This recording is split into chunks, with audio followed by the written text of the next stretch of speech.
ওই দিন আমি একটা বৃদ্ধাশ্রমে গিয়েছিলাম। একটা বৃদ্ধাশ্রমে একটা মা লিখেছে দেয়ালে যে বাবা এবার ঈদে তোর বাড়িতে আমাকে একটু নিবি, বাবা এবার ঈদে তোর বাড়িতে আমাকে একটু নিবি। কত ভয়ঙ্কর একটা বাক্য ব্যবহার করেছে, এবার ঈদে তোর বাড়িতে আমাকে একটু নিবি।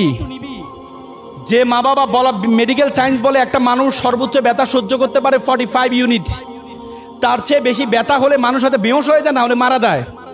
মা যখন সন্তান প্রসব করে মায়ের ব্যথার হচ্ছে 55, বলা হয় যে 30টি হাড় একসাথে ভাঙলে যেমন ব্যথা পায় তার চেয়ে বেশি ব্যথা পায় মা।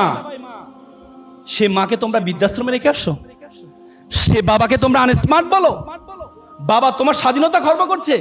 একটা বাবা একটা ছেলে ঘুড়ি উড়াচ্ছিল, একটা বাবা একটা ছেলে ঘুড়ি উড়াচ্ছিল। ছেলে জিজ্ঞেস করলো, আচ্ছা বাবা ঘুড়িটা কি কি কারণে উঠছে?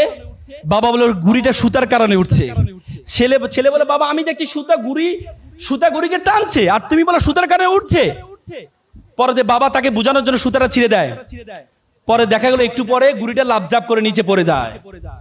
বাবা বলে দেখো তোমার অনেক সময় আমাদের বিভিন্ন হস্তক্ষেপ, তোমার কাছে মনে হয় তোমার স্বাধীনতা খর্ব, কিন্তু আমার এই টান যদি না থাকে তাহলে তোমার জীবনের ঘুড়িও কখনো উড়বে না, উড়বে না, উড়বে না। সুতরাং তোমার মা বাবা তোমার জীবনের জন্য অনেক কষ্ট করেছে।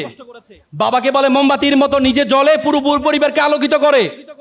বাবাকে বলো গরম টিনের মতো, যে টিন সকল গরম নিজে সহ্য করে, নিচে সন্তান পরিবারকে সুন্দর করার জন্য পুরো জীবনটা শেষ করে দেয়। সেই মা বাবাকে আমরা বৃদ্ধাশ্রমে রেখে আসি।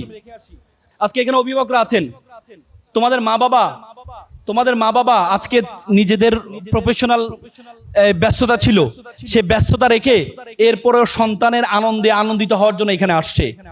অথচ আমরা একটু বড় হলে মা বাবাকে আনস্মার্ট মনে করি। আমরা মা বাবা